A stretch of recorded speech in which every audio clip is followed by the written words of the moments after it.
찬미 예수님.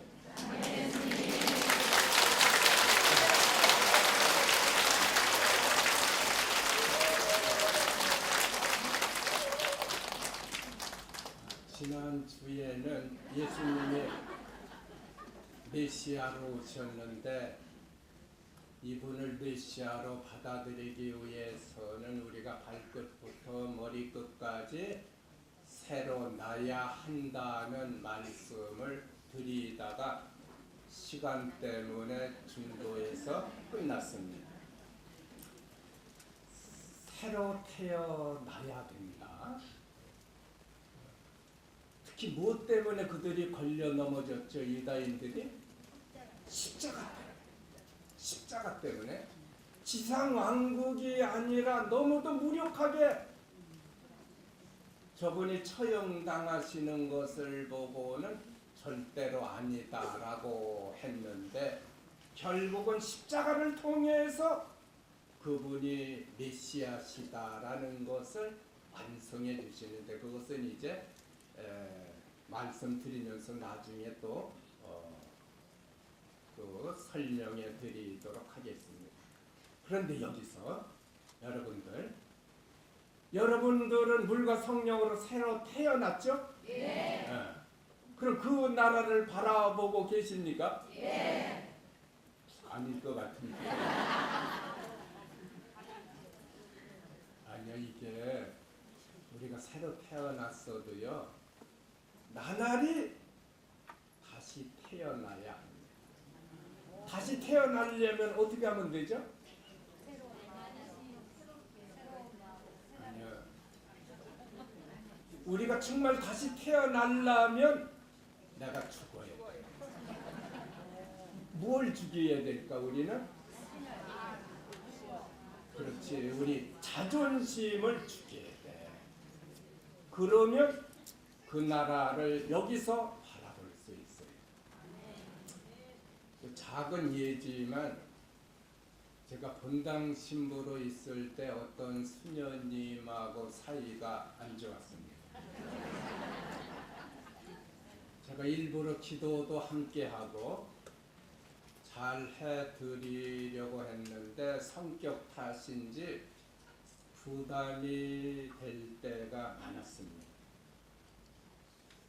다행히 그분이 다른 본당으로 이동이 되었을 때 굉장히 기뻤습니다. 그런데 그분이 막상 떠나고 나니 아니었어요. 떠나고 나니 내 자신이 너무 초라하고 치사하게 여겨지는 것이에요. 기도를 해도 그 초라한 마음이 없어지지 않고 성사를 봐도 개운하지 않았습니다. 결국은 이동되신 수녀님을 찾아가서 화해를 했을 때 비로소 참 평화가 왔고 그리고 그 나라가 보였어요. 잘 생각해 보세요. 제가 좋은 수녀님들하고 살 때는 참 행복했어요.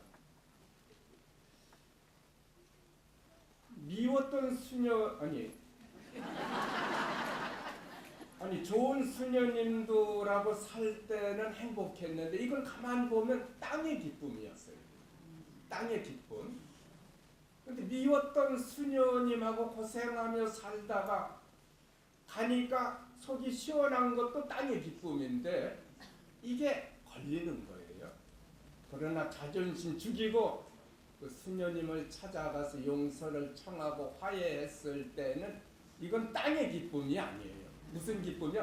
하늘, 천상의 기쁨이었어요. 차원이 그렇게 다른 거예요. 우리가 땅의 기쁨만 가지고 하느님의 나라를 바라봤다고 말할 수 없습니다. 그 나라를 바라보려면 정말 내 체면이고 내 자존심이고 죽여야 천상의 기쁨을 여기서 맛볼 수 있는 것입니다. 그러니까 이 자비의 희년이다 해서 지정된 성당에만 찾아가서 참배만 할 것이 아니라 혹시 감정에 골이 좀 있는 분들은 어떻게 전화라도 해서 내 자존심을 죽이고 화해를 나눌 때 천상의 기쁨을 이 시기에 우리가 만날 수 있다라는 것입니다. 그리고 그 하느님의 나라에서 우리가 힘을 얻고 생명을 얻는 음식은 무엇인가? 이것이 요한복음 4장과 6장에 나와 있습니다. 다시 말해 참된 음료는 우물물이 아니다. 누구요? 예수님이다. 또 예수님의 말씀이다. 또 참된 빵은 밀가루 빵이 아니요. 뭐야? 예수님 몸. 물도 참된 물도 참된 양식도 예수님 뿐이시다라는 것이 나옵니다. 쉽게 얘기하면 우리는 뭘 먹어도 죽네요. 그렇죠? 근데 장님 말씀드리기가 무엇한데 우리가 죽지 않으려면은 누구를 먹어야 되느냐? 하느님을 먹어야 돼. 이렇게. 하느님을 먹어야 돼. 근데 우리는 상상할 수도 없게 하느님께서 당신의 몸을 우리 양식으로 내어주셨어요. 이거 참 얼마나 고마운 일인지. 세상은 그 무엇으로도 배를 채울 수 없습니다. 먹고 마셔도 갈증과 굶주림은 심하게 돼. 요한복음 4장에 나오는 그 사마리아 여인 보세요. 남편이 5이나 있었잖아요. 지금은 또 남편도 아닌 남자와 동거를 하고 있네요. 남자를 계속 바꿔도 이 여자는 목마른 여자입니다. 그런데 예수님을 만나면서 타락된 생활을 청산하고 부끄러워서 도망다니던 여자가 어디로 가요? 동네로 뛰어가서 그리스도가 오신 것 같다 하면서 복음을 전하는 사도가 되는 것입니다. 예수님을 만났기 때문에, 예수님 말씀을 들었기 때문에 찬물을 마실 수 있었던 것입니다. 세상은 좋게 보이고 좋게 들려도 우리를 속입니다. 또 우리가 우리 스스로를 속여요. 그런 것도 모르실 테지. 그래서 세상 재물이나 쾌락에 집착했던 이들은 결국은 행복하지 못합니다. 요즘도 보면은 바쁘다고 신앙생활 게을리하는 분들 보면은 마음이 다 다른 데가 있어요. 왜냐하면 취미생활이 그들에게는 중요해요. 맛있는 거 먹는 게 중요하고, 저기는 성가시 좀 귀찮아. 그러니까 버림 받았단 말이야. 그래서 하느님이 비시는 거예요. 두 손으로다가 제발 나한테 돌아와라. 100번 가봐야 목마르다. 나한테 와야 된다. 얼마나 많은 죄를 졌느냐, 얼마나 큰 죄를 졌느냐, 이것은 문제가 아니다. 돌아오기만 해라. 이렇게 빌고 계십니다. 이거 이따가 마지막에 말씀드리도록 하겠습니다. 5장에는 38년 동안이나 병을 앓던 한 병자가 나오는데 예수님이 병자를 깨끗하게 고쳐주시자 사람들이 들고 일어나서 화를 냅니다. 병자 고쳐졌다고. 왜요? 안식일에 고쳐졌다 이거예요. 그럼 보세요. 38년 동안이나 이분은 안식일이 돌아와도 한 번도 쉴 수가 없었던 사람입니다. 근데 그 사람에게 안식일에 처음으로 쉴 수 있도록 해줬는데 왜들 이렇게 화를 냈는가? 이걸 보면은 몸이 묶여져 있는 사람보다도 신앙의 어떤 사이비에 묶여져 있는 그들이 더 고질적인 병을 앓고 있었던 것이다 라는 것입니다. 그러니까 우리 주위에도 열심을 빙자해서 자기가 열심하다 해서 자기도 모르게 남을 무시하고 판단하고 비난할 수 있습니다. 이것은 신앙의 어떤 잘못된 병에 걸려 있는 거예요. 그러니까 교회 2000년 역사에 수없이 많은 이단자들이 나옵니다. 이단이 나오는데 보면은 처음에는 열심히 했던 자들이에요. 그런데 그거에 자기 도취에 빠져가지고 그 신앙의 순수한 가르침을 모르고 자기들이 만든 것에 떨어져 나가는 것이, 이런 것들이 우리 교회 안에서도 늘 괴롭힘을 줬는데, 자비 희년에 나만 옳은 게 아닙니다. 여러분들 이 가정에서도 그래요. 엄마만 옳은 게 아니에요. 자식들을 막 이렇게 몰아붙이고 하는데 엄마만 옳은 것이 아니다라는 걸, 남편한테도 그래요. 아내만 옳은 게 아니에요. 물론 어머니가 옳으신 때가 많고 아내가 옳을 때가 많지만 100%는 아니다라는 걸 아신다면은 지혜로운 어머니, 지혜로운 아내가 되실 수 있는 것입니다.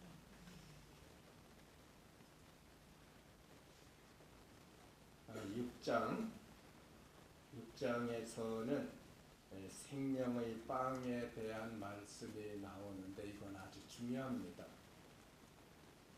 오해를 해서 나중에 예수님을 다 떠나버리잖아요. 못 알아들어가지고. 빵은 어디서 나와요? 땅에서 나오죠. 그러죠. 이스라엘이 찾고자 했던 그 땅이 빵과 연결이 돼.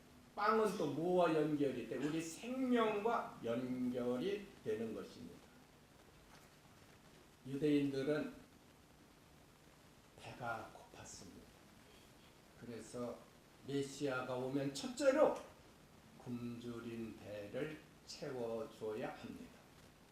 그런데 예수님의 빵 5개로 5,000명을 배불리 먹이셨을 때 그들이 예수님을 무엇으로 모시려고 했어요? 왕으로 모시려고 했습니다. 그들은 밀가루 빵은 단지 표징에 불과하다는 것을 몰랐어요. 못 알아듣고 이해를 못했고, 그때 당신을 찾아온 백성들에게 영원히 죽지 않는 생명의 빵을 먹으라고 했을 때 그럼 그 빵을 달라고 합니다. 이때 예수님이 하신 말씀이, 너희가 내 살을 먹지 않고 내 피를 마시지 않으면 너희는 생명을 얻지 못한다 하셨을 때 사람들이 큰 충격과 거부감을 갖게 됩니다. 어떻게 사람이 사람을 먹을 수 있는가? 이것 때문에 로마 시대에도 이를테면 이 천주교 신자들은 지들끼리 몰래 모여서 사람을 잡아먹는다 이렇게 오해도 받았어요. 사실은 이 오해를 해서 사람들이 다 떠나갑니다. 그 성경에 보면 예수님의 형제들도 믿지 않습니다. 이처럼 생명의 빵은 오해가 많았는데 오늘날에도 마찬가지다라는 것입니다. 생명의 빵에는 별 관심이 없고 그저 주님을 이용해서 어떻게 쓰든지 누구 뜻만 이루려고 하죠. 자기 뜻, 내 뜻만. 이를테면 지상천국이 있어요. 항상 이스라엘처럼 그것이 이루어져야 돼. 자기의 지상천국이. 그게 안 되면은 신앙을 떠납니다. 예수님을 떠나는 거예요. 우리는 예수님만이 참된 양식이다라는 것을 알고 믿어야 됩니다.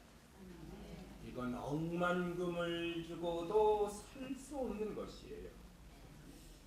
특히 여러분들 기사 때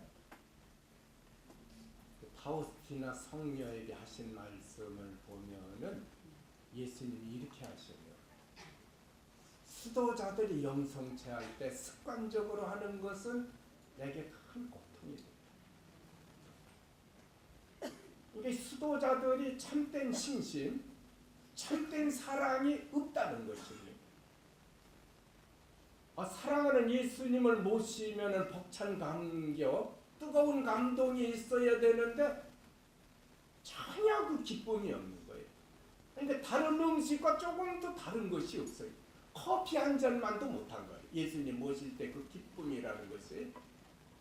그러니까 차라리 나를 영하지 않는 게 좋을 것이다 이랍니다. 수녀님들의 얼마나 무서운 말씀이에요. 미사 때 영성체 안 했으면 좋겠대요. 아무 신앙이 없다는 거예요. 사랑도 없고. 여러분들 이거 잘 생각하셔야 돼요. 울고 있어도 나에게 예수님이 찾아오셨다면 행복하죠. 기쁘잖아요. 왜 그런 것이 미사 때 체험하지 못하는가? 담담하니 그냥 먹어도 되고 안 먹어도 되는 거예요. 어떻게 보면은 그렇게 기다렸던 분이 아닌 것이에요. 그럼 누가 가고 싶겠어요? 영성체는 하는데 머리는 다 어디 딴 데가 있어요. 시간 때문에 길게는 못하고 8장으로 넘어가면 8장에는 간음하다 붙잡힌 여자가 나옵니다. 이 부인인가 여인이 예수님 앞에 끌려오는데 당시 율법으로는 이런 여자는 돌로 쳐서 죽여야 합니다. 그래서 예수님한테 돌멩이 들고 끌고 와서는 이를테면 죽여야 합니까? 살려야 합니까? 하고 물어봐요. 몰라서 묻는 게 아닙니다. 그리고 트집을 잡으려는 수작입니다. 그래서 예수님이 그러시죠. 너희 중에 죄 없는 사람이 먼저 저 여자에게 돌을 던져라 하시자 던집니까? 못 던집니까? 누구부터 슬그머니 빠져나가죠? 이걸 아는 거예요. 나중엔 다 갑니다. 예수님이 여인에게 물어요.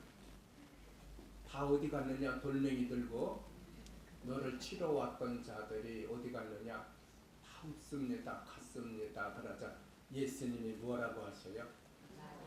나도 너를 단죄하지 않는다. 우리 희년에 예수님한테 이 말씀 들어야 돼. 여러분 한 분 한 분에게 우리도 많이 죄를 졌어요. 저도 사죄지만 착하게 살려고 해도 죄가 많네요. 근데 예수님이 그러셔요. 나도 너를 단죄하지 않는다.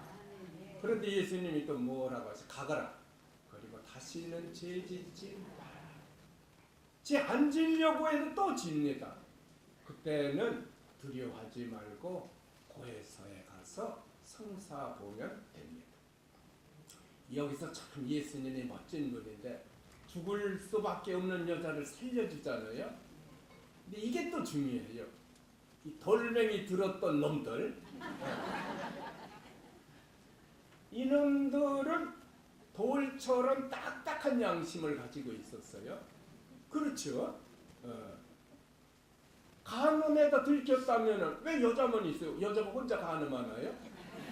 남자는 안 끌고 왔죠? 벌써 이게 양심이 삐딱합니다. 또 몰라서 물은 것도 아니야. 예수님을 어떻게 해서든지 걸고 넘어져서 함정에 빠뜨리려고 온 것입니다. 이를테면 한마디로 양심이 삐딱한 놈들인데 예수님 한 말씀에 양심을 되찾은 것이에요. 그래서 이 여자만 치유받은 것이 아니라 이 여자의 영혼만 치유받은 것이 아니라 돌멩이를 들었던 이놈들도 모두 치유받아 돌아갔다는 것입니다. 참 멋진 분이시죠. 8장의 의미는 이렇습니다. 이스라엘뿐만 아니라 우리도 모두 죄에 묶여있는 자들이며 스스로는 우리를 구할 수 없어요. 피를 흘려야 돼. 그런데 누가 대신 피를 흘려주셨어요? 예수님이십니다. 우리는 거저 용서받고 있습니다. 그래서 예수님을 어린 양이라고 우리가 부르고 있는데, 우리가 그렇게 용서받았고 또 용서받는다면 어떻게 해야 되느냐? 우리는 우리도 모르게 돌멩이 들고 있네요. 이거 인생 무겁게 하니까 다 내려놓으라는 것입니다. 공동체에서도 우리가 둘이나 셋 만나면 다른 사람 흉보기 쉽잖아요. 누구 욕하기도 하고, 또 잘하는 사람이 있으면 그 꼴을 못 봐. 끌어내려야 돼. 또 시기 질투로다가 이런 일이 있어서는 안 된다라는 것입니다. 우리가 한마디로 누구를 단죄하고 누구에게 돌멩이를 던지겠습니까? 수시로 던져요. 우리도 모르게. 그래서 우리는 이미 용서받은 자들이고 또 용서받을 자들이기 때문에 혹시 돌멩이 들고 있다면 버려야 된다. 아까워하지 말고 가볍게 버려야 한다라는 것입니다. 전에 서울대교구 평신도 사도직 협의회에서 네타시오 운동을 전개해 믿지 않는 이들로부터도 많은 호응을 받았습니다. 남을 나무라기 전에 먼저 우리 자신을 바라보고 반성해야 합니다. 시간 관계로 이제 껑충 뛰어 11장 라자로의 죽음을 보겠습니다. 예수님이 어느 날 요르단강 건너편에 계셨을 때 나자로가 죽어간다는 소식을 듣게 됩니다. 예수님이 그 두 자매와 나자로를 특별하게 사랑하셨어요. 그런데 얼른 가시지 않고 일부러 이틀이나 지난 뒤에 가셨습니다. 이를테면 그분은 나자로가 죽는다는 것을 아시고 다 계획이 있으셔요. 그래서 시체가 썩기를 기다리신 거예요. 썩지 않으면 죽은 사람을 다시 살렸다 말할 수 없습니다. 오해일 수 있으니까. 그래서 소식이 오는데 하루 걸리죠. 그분이 가시는데 또 하루 걸리고, 일하다 보니까 예수님이 무덤에 도착하셨을 때는 나자로가 죽은 지 나흘이 지난 뒤였습니다. 그러니 시체 썩는 냄새가 요동을 쳤어요. 안 된다 라고도 했는데, 그래도 예수님이 무덤에 대시고 라자로야 이리 나와라 하고 명령을 하시자 죽은 시체가 벌떡 일어나서 걸어 나옵니다. 이런 일은 전에도 없었고 후에도 없는, 상상할 수도 없는 일이었습니다. 이 의미는 이렇습니다. 세상은 죽음 앞에 무너지지 않는 것이 없습니다. 오늘 웃고 있어도 내일이면 불행할 수 있습니다. 이를테면 얼씨구나 좋다 하고 뱃놀이를 하고 있지만 그 배는 어떻게 되고 있어요? 계속 물속에 가라앉고 있는 것입니다. 모든 불행의 뿌리는 죽음에서 나온다 해도 과언이 아닙니다. 따라서 죽음의 문제가 해결되지 않는 한 인간에게, 인류에게 참 행복은 있을 수 없는 것입니다. 그래서 그런 그 절망, 비참한 처지에 있는 인류에게 예수님은 당신 십자가와 죽음을 통해서 죽음의 저주에서 우리를 건져주시고 해방시켜 주신 것입니다. 이것이야말로 참 해방이고 참 자유인 것입니다.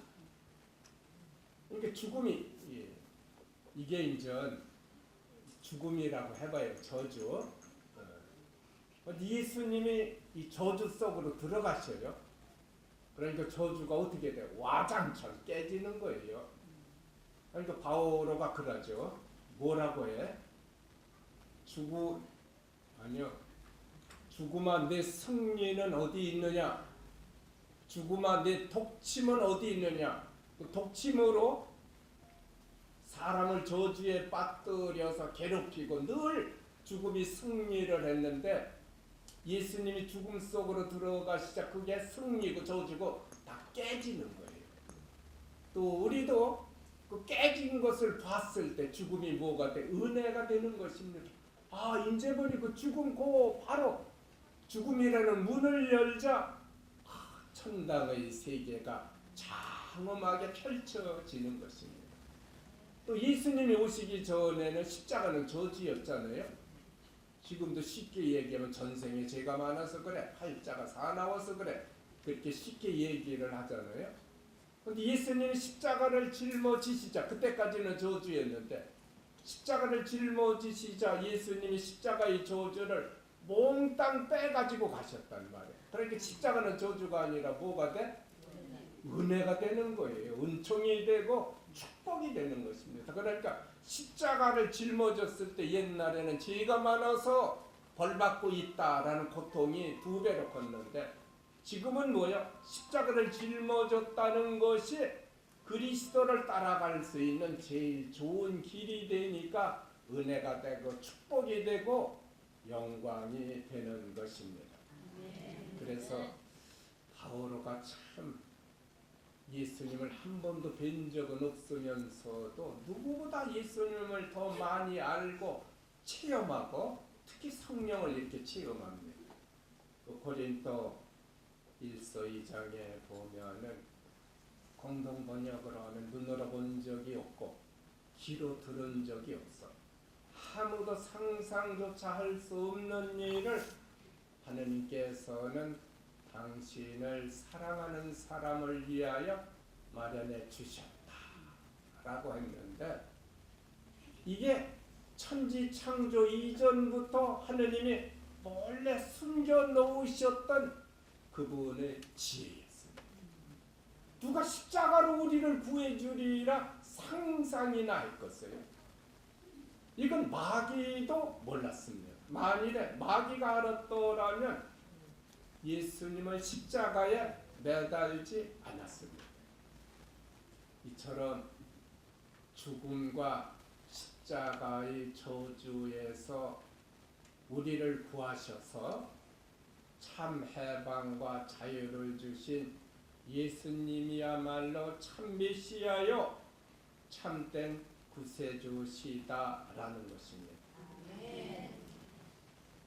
이제 결론인데 예수님은 사람들의 생각을 훨씬 뛰어넘는 의미에서의 메시아였습니다. 이건 상상을 못했기 때문에 사람들이 몰랐던 것이에요. 그 사도행전에 보면 3장에 나옵니다. 베드로와 요한이 성전에 기도하러 갈 때 문 옆에서 한 푼 줍시오 하고 안진뱅이가 도움을 청하죠.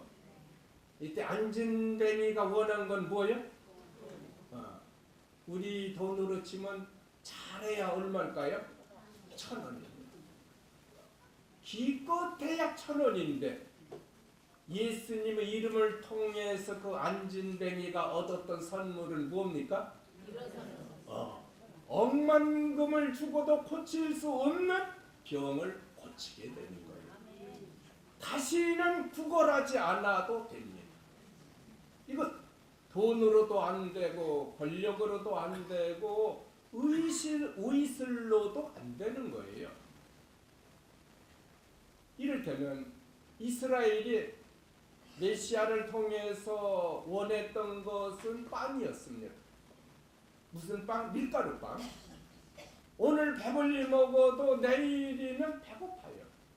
빵 공장을 몇 개 세워줘도 빵 문제는 해결이 되지 않습니다. 그런데 예수님이 메시아로서 가져다 주신 빵은 무슨 빵이요? 영원히 죽지 않는 생명의 빵을 인류에게 주신 것이에요. 그런데 이 엄청난 축복과 은혜를 사람들은 잘 모르고 있다는 것입니다. 그래서 우리도 이 생각을 좀 바꿔야 합니다. 그래서 우리도 그러니까 그 제자들도 마찬가지입니다. 나중에 예수님의 부활과 성령을 체험한 이들은 진정한 빵과 자유가 무엇인지를 비로소 깨닫게 돼요. 이게 12제자들도 좀 치사했던 자들이에요. 예수님이 십자가에 매달려 돌아가실 때까지 다 12명이 한 자리 해먹고 한 미천 잡을 생각밖에 없었어요. 그들 마음에도 지상천국밖에 없었습니다. 그러니까 예수님이 매달리시자 틀렸다고 다 도망가게 되잖아요. 그런데 죽음 속에서 부활하시고 승천하셔서 성령을 보내주셨을 때 진짜 이분이야말로 메시아다라는 것을 알았는데 그때 비로소 참 자유와 참빵이 무엇이다라는 것을 알게 됩니다.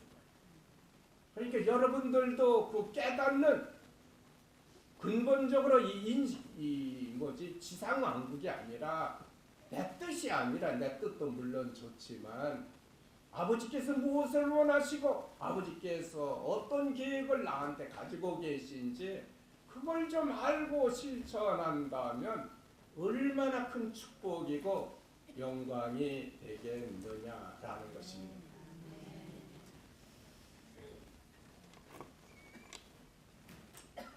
자비의 특별 신년인데 저도 하느님의 자비를 많이 입었습니다. 제가 수도원에 있을 때 도서실에서 성신의 메시지라는 책을 봤습니다. 가져왔는데 저 가방을 저쪽 뒤에다 둬가지고 처음에는 작은 책자였어요. 조금 크게 나오고 네 번째로 지금 하얗게 나왔습니다. 흰 표지로 예수님의 그 요세파라는 스페인 수녀에게 하신 말씀인데 너무 감동적입니다. 예수님 말씀이 나는 사랑이다 하시면서 그 성심은 예수 성심은 사랑 중에 사랑이잖아요. 내 성심 안으로 들어오라고 초대를 하셔요. 손으로 비시면서 내 안에 들어오면은 너희들이 얻지 못할 보물이 없다는 것입니다. 이거 어떻게 들어가겠어요? 저도 몸부림을 쳤네요. 처음에는 저 어떻게 하면 들어갈 수 있을까? 들어가는 방법은 우리가 우리가 정말 죄인이다라는 것을 알고 그 사랑을 느끼기만 하면 됩니다. 이 갑돌이와 갑순이를 생각하는데요. 갑돌이가 잠잘 때도 갑순이가 보이네요. 밥 먹을 때도 보이고 일할 때도 보이고. 그러면 갑돌이가 이미 갑순이 안에 들어가 있는 거예요. 그 의미 아시겠어요? 네. 그러니까 우리가 성심 안에 들어가는 것도 그렇습니다. 그 사랑을 느끼면 사랑을 깨닫죠. 그럼 사랑하지 않을 수 없어요. 사랑을 알면 우리가 고생을 해도 행복합니다. 정말 행복해요. 예수님이 밤조배를 원하시더라고요. 그래서 제가 밤마다 몰래 소성당에 올라가서 늘 예수님을 만났어요. 다 수도자들 잠잘 때 또 예수님이 매일 부르십니다. 너무 행복했어요. 잠 안 자도 되고. 또 뒤늦게 그때도 저를 신학교로 부르셔서 늦은 나이에 신부도 되고 또 수십 년 동안 제가 묵상할 때는 늘 성심의 메시지라는 책을 가지고 묵상을 했습니다. 그래서 참 그 요세파 수녀 또 수녀님 또 뭐 말할 것도 없는 저 예수님 성심 그 자비는 은인 중에 은인이시죠. 그분이 33살에 돌아가셨어요. 그런데 15년 뒤에 파우스티나 성녀가 태어납니다. 그리고 파우스티나 성녀도 33살에 선정하셔요. 근데 파우스티나 성녀는 자비의 사도입니다. 나이가 많아서 3년, 초등학교 3년 다닌 것으로 되어 있는데 실제로는 1년 반밖에 안 다녔어요. 그것도 초등학교.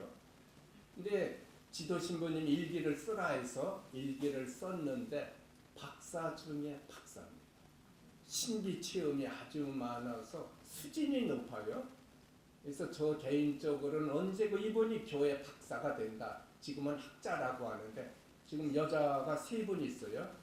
아빌라이 데레사, 예수의 성녀 데레사, 시에나의 가타리나 또 아기 예수의 데레사, 소아 데레사 3분 있는데 이분도 그 박사가 되지 않나. 그건 저 개인적인 희망사항이고 기대인데 여기도 보면 예수님 정말 하느님이 우리한테 빌으셔요. 그리고 이 일기를 보면은 요한 바오로 2세하고 아주 긴밀하게 연결되어 있어요. 그 책에 보면은 일기에 보면 폴란드를 위해서 기도하라는 말씀이 많이 나옵니다. 보면은 이 요한 바오로 2세하고 연결이 되어 있어요. 이제 이분에 의해서 하느님 자비의 신심 운동이 일어나는데 한때는 이 교황청의 지시로 중지되었어요.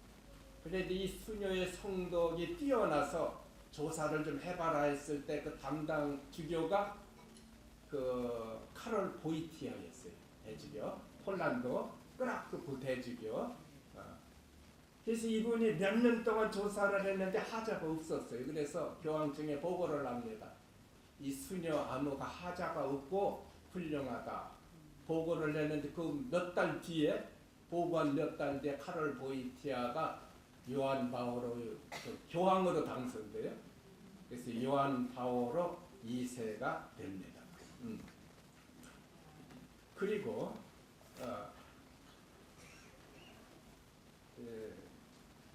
교황이 되신 후에 자비로우신 하느님이라는 해칙을 내셔요.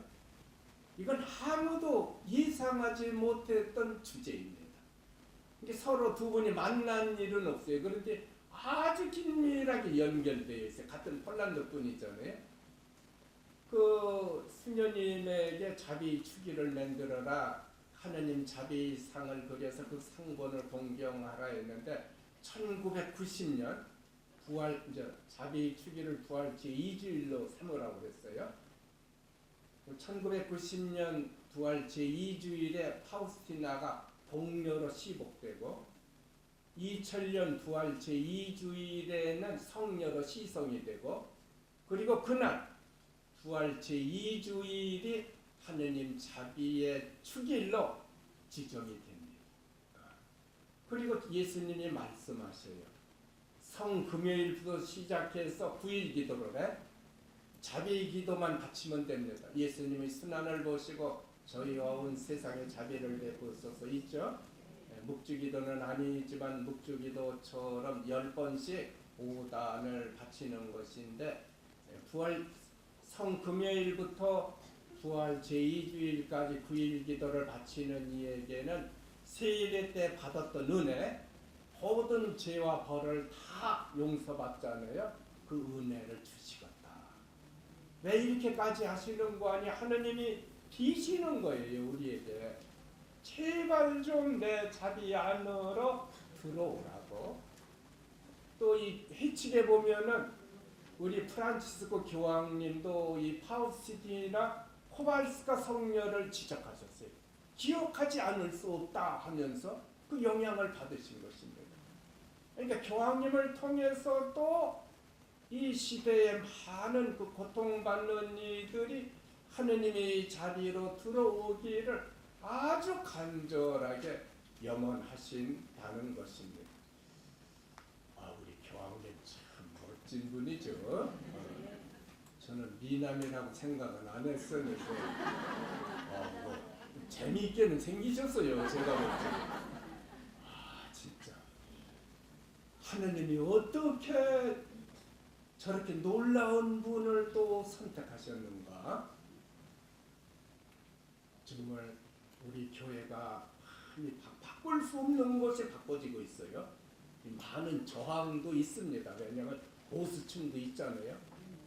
그러나 다 박수를 치게 되고 우리 교회뿐만 아니라 교회 밖에서도 프란치스코 신드롬처럼 아주 사랑을 받고 있습니다. 얼마나 참 멋진 분이신가. 예수님이 오셔서 살만 나는 세상을 열어주셨어요. 신바람 나는 세상. 그런데 이분이 또 교회 안에서 교회 밖에서도 정말 살만 나는 세상, 신바람 나는 세상을 열어주고 계시는 것입니다. 모든 성년에는 전대사가 부여되어 있죠. 죄뿐만 아니라 우리가 보석해야 할 잠벌까지도 다 용서받는다는 것. 그래서 여러분들이 자비의 희년에 많은 축복 받으시고 받았으면 어떻게 해야 돼? 우리도 그 자비를 세상에 널리 전하고 나눌 수 있어야 합니다. 두려워하지 마시고 하느님의 자비를 믿고 그 자비를 받으시기 바랍니다. 영광이 성부와 성자와 성령께 성과 같이 이제와